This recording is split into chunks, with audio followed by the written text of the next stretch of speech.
Hey, it's Monday, January 11th, 2021. Happy National Clean Your Desk Day, or as I call it, every fucking day. This weekend, there was more fallout from the insurrection at the United States Capitol, including a movement to introduce impeachment articles against Trump.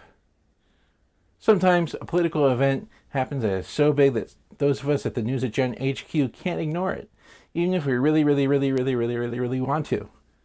So, in this vein, we're announcing a new segment, the News at Gen.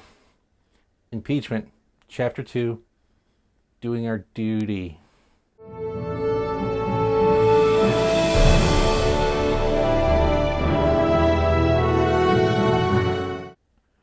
House Speaker Nancy Pelosi said that if Vice President Mike Pence, seen here atop of a man's hair, did not remove President Trump using the 25th Amendment, she would move on impeaching Trump. However, Trump didn't get this message because he cannot respond to Pelosi or talk to her for one simple reason: Jesus.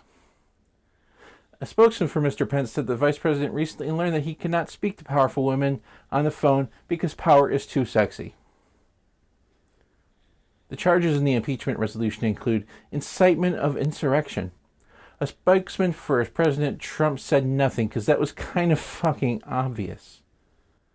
The articles could be voted on as early as Wednesday. But the resolutions to call Vice President to do something via the 25th Amendment has already hit a block. The concern in Congress is not unanimous. At least one representative objected to the unanimous consent for some resolution that would technically not mean anything.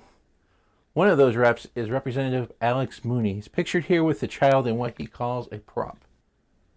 A spokeswoman said that Congressman objected because the pointless call to action with the pointless point about being pointless call to being not being debated was mostly because Mr. Mooney was not caught up on his allotted C-SPAN time, and he wanted to be shown in front of the cameras for at least a little while this year. Mr. Mooney represents West Virginia and claims to be conservative. However, revolution is typically very anti-status quo, so is Mr. Mooney a real conservative or is he a rhino? Genetic tests are ongoing. Also in rampaging news, the FBI has sent a memorandum to law enforcement agencies across the country. There are supposedly armed protests planned in all 50 state capitals starting on January 16th.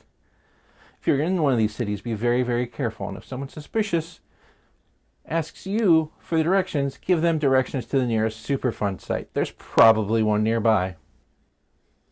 In irony news, the District of Columbia, which has been fighting for statehood so long that their fucking license plate make note of it, might have another piece of ammo, rhetorical ammo, please, for their arguments in favor of statehood.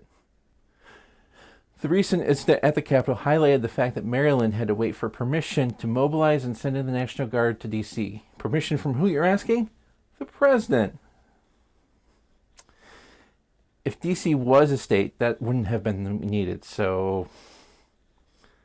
Also in president news, the president is apparently very upset about recent events.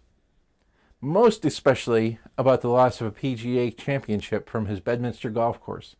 This has left him so allegedly bereft that a source says this is the first time he's seen Trump cry. And that source's name is God. Also in losing livelihood, the New York State Bar is considering expelling Rudy Giuliani. A surprising ally of the former New York City mayor is Trump's former attorney and fixer, Michael Cohen. Mr. Cohen says that he hopes Giuliani can keep his license because he doesn't want to even be more like that asshole and also have him get disbarred. And finally, that's it. I wasn't sure if I was going to make a show today, but I did. So let's hope it's okay. So that's the News at Gen for Monday, January 11th. Please remember to like, subscribe, and never forget that I love you. And a special note to whoever seems to be downvoting all these videos. Thanks for the engagement. I appreciate it. Take care. I'll see you on Wednesday. Bye-bye now.